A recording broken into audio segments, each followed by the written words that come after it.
everyone. This is James, and where are we? This is Wednesday, the 26th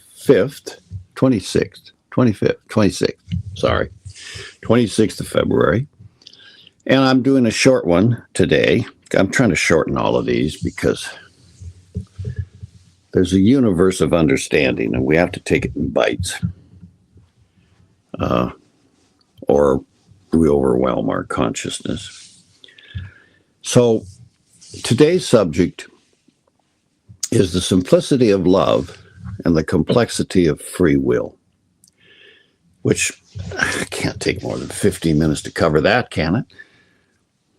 But it's all relative to how you are going to empower yourself with free will. Or, I guess to put it a little differently, how love is going to empower you through your use of your free will. So these are the two things that square off on the field of consciousness: human personality with free will, the most miraculous thing in the universe. I am convinced. And I'll ask you to think about something, or look at something, or consider something that you probably haven't ever considered before. And that is, I'm pausing for a moment to think about whether I want you to consider that or not. Maybe I don't. Maybe it's better not. Well, you can't start and then stop, can you? Just, not because it's any reason to or not to. It's just that, is it helpful? Is it going to move the conversation towards empowerment with love? And if it moves one person towards it, then probably it's worth it.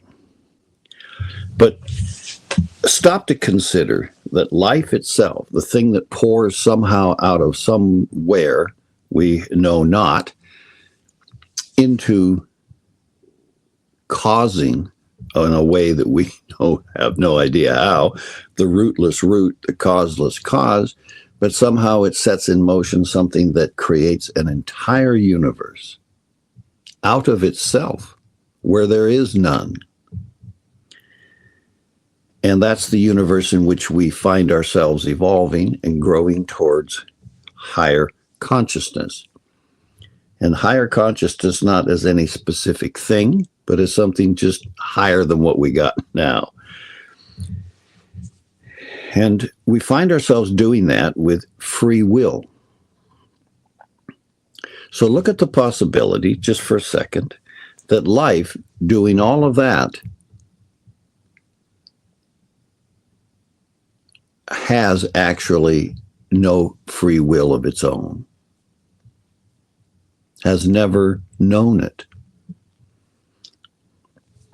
And that all the creations in the universe, except us, lowly little human beings, do not experience it because it hasn't become a thing until it does. And in us, we know for sure it did. Free will became something we found ourselves in possession of. We weren't in possession, consciously, of love. That's what we're working on. But we were in possession of free will through some inadvertency of the universe.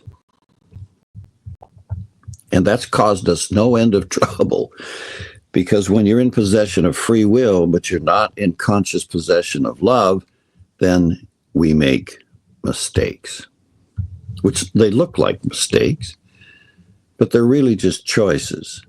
But they're choices that cause suffering. And that suffering brings us to the realization that we need to use our free will for something greater than a selfish desire. We need to include love in that free will. Now, why? Because love not only makes us kinder to other things, brings us into harmony with other things, stops us from harming, but it completes us, because the universe, the greater universe, has love as a conscious expression. So if we wish to be complete, we need to make ourselves conscious of that expression called love. And we add that to that expression in us called intelligence, and then we direct those two as a unified fusion in us, which is then basically love, wisdom. We direct that with our will, and things get along better in our created universe. Harmony appears, joy appears, goodwill appears. Things get better for humanity. And humanity right now is at a collective place where we are facing that realization, or reality, as I started to say. Why is it a reality? It's a reality because love is included in the greater universe. And if it's not included in us, then we're not just functioning without it, like walking with only a left shoe, but we're living in an illusion. We're living in a place in consciousness that we believe is real, but without love, how can it be real? All you can experience is something without what the universe includes, which makes what we're doing an illusion, if we believe it's real. Because the moment we include love in what we do, we add a dynamic, creative reality to our existence, one that, by its actions, transforms everything according to the love in us. Love is the creative actor in the universe. There is no other creative actor. Creation itself is an act of love coming from life. Now, facing love across a seemingly infinite gulf in consciousness with free will and intelligence. Don't forget, we've already got intelligence. We've been using it to make all kinds of things like guns and bombs and things. So looking at it from there, what are we going to do to make that happen in us? How does that happen? And how could it possibly be true that nothing else in our known surrounding universe is expressing that free will? So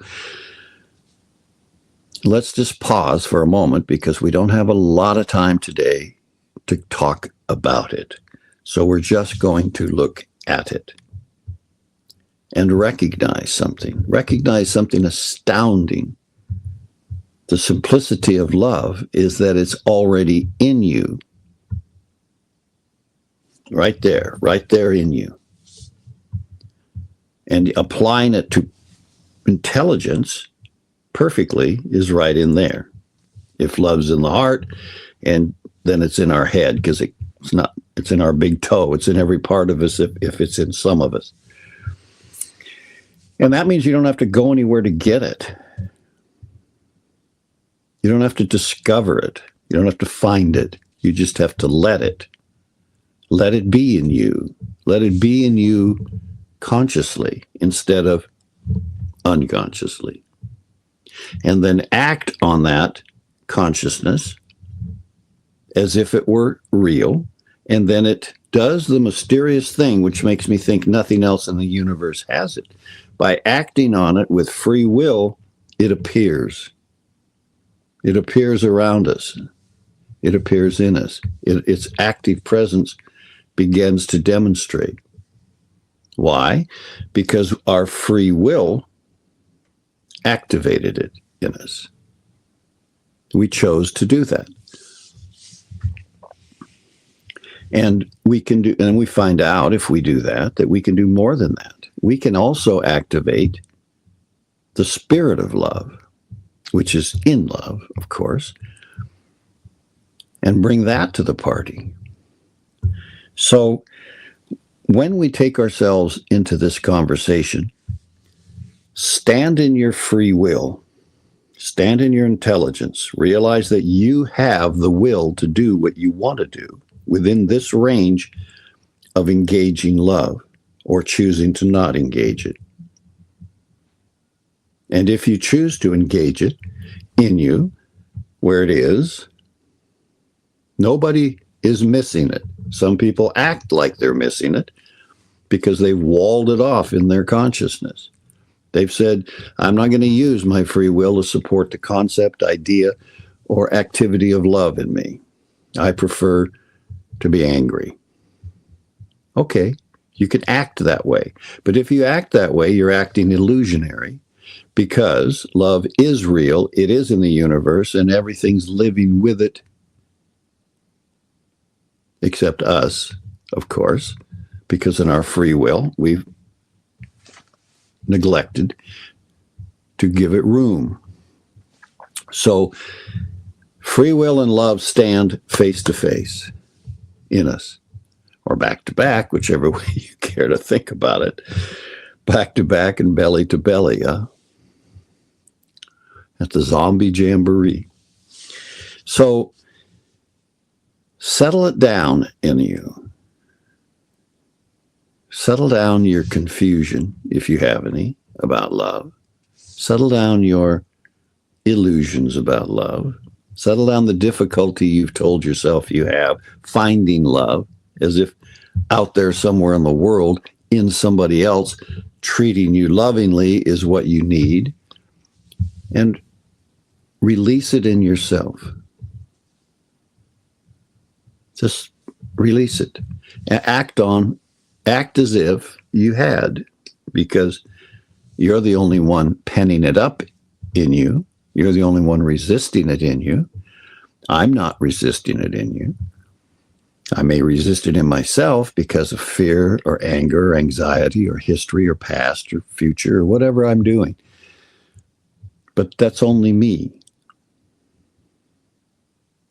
And I'm the one who can release those things to love in me and let love's transforming, transmuting grace bring me into love's absolute unity with all other things. Now, unity with all other things sounds like not a bad idea, but somehow we have a fear of it because we think unity with all other things is going to take away your individuality, which it won't. It won't do that. That's your gift, just like free will. You have it until you don't want it anymore. Now, why would we think it would take it away from us? And that's because of something in us called ego. We have formed an ego, which is an operating consciousness without love, using intelligence and will for survival in the world of hostilities where we didn't have love and love's power to protect, secure, and create in us. We didn't have that. So we had to survive without it in our consciousness, even though it's everywhere in nature, flowers, animals, minerals, us, everything's got love in it. But when it enters our consciousness and we surrender to its presence with us, then it becomes an active part of our dynamic living. So when we didn't have that, and most of the human race still is operating in a system that's aside from it, then we choose to function without that power that comes with it. Releasing ourselves to it, though, suddenly releases that power, and then we have it. And if we want that experience, we're going to have to use our free will to do it. You don't have to go anywhere, don't have to do anything, don't have to do any chin-ups or pull-ups or push-ups. Just let it. And then we'll have a chance to find out what the gift of love in us, active with our consciousness, produces in a human life. The whole human race is going to learn what that is because we have no other place to go. If we go forward, if we go upward, we go into love. That's an automatic. It's all over the place. We're just living in a little bubble of illusion, thinking we don't have that, because our free will has not given it to us yet. When we do that, many things will suddenly flood our consciousness. Because when you put love and free will together, it opens up the whole story. And that's a story I want. That's a story I want to live. The fusion of love and free will and intelligence. The fusion of spirit, the spirit of love with me. The only point I'm making today is that all of you, all of us, have free will. It came with us. Somehow, in the mystery of the universe, humanity showed up with free will. And I don't know anything else that did that. I'm not going to assume greater consciousness than I have has it. Now you can say, well, the Buddha had free will. Well, yes, but the Buddha was a human being. So was the Christ. So are all the great ones in our history. So we've come to it honestly. But that doesn't say to me that angels have free will. That doesn't tell me that planetary beings have free will. Solar lives have free will. I don't know that. I will when I get there, maybe. But I know that we do. And I know we have to use it to take the next step of human development, which is to give love to ourselves. Then experience it, fulfill it, fill it out, get good at it, and then take the next step, which is going to be the spirit of love. And keep progressing until we reach fullness.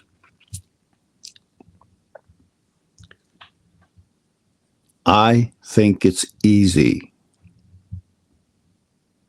Now, there may be things in you from your past, things in me from my past, that make it more difficult to choose love because we have rejected it. It's like smoking. And you can give up smoking anytime you want, or drinking, or whatever it is, the habit is, but not always easily because we've cultivated the habit of doing it. But habits are there to be broken and changed, and love will do it for you or with you if you ask it to. And love doesn't care if you smoke or not. It doesn't care who you are or what you've done. Love loves us, will always love us, and waits for you to let it in to love you from the inside out. That's obvious. So don't make it hard. Keep it simple. And I will do another podcast, probably with Taylor or Seb or both of them or someone else, in which we carry this concept deeper.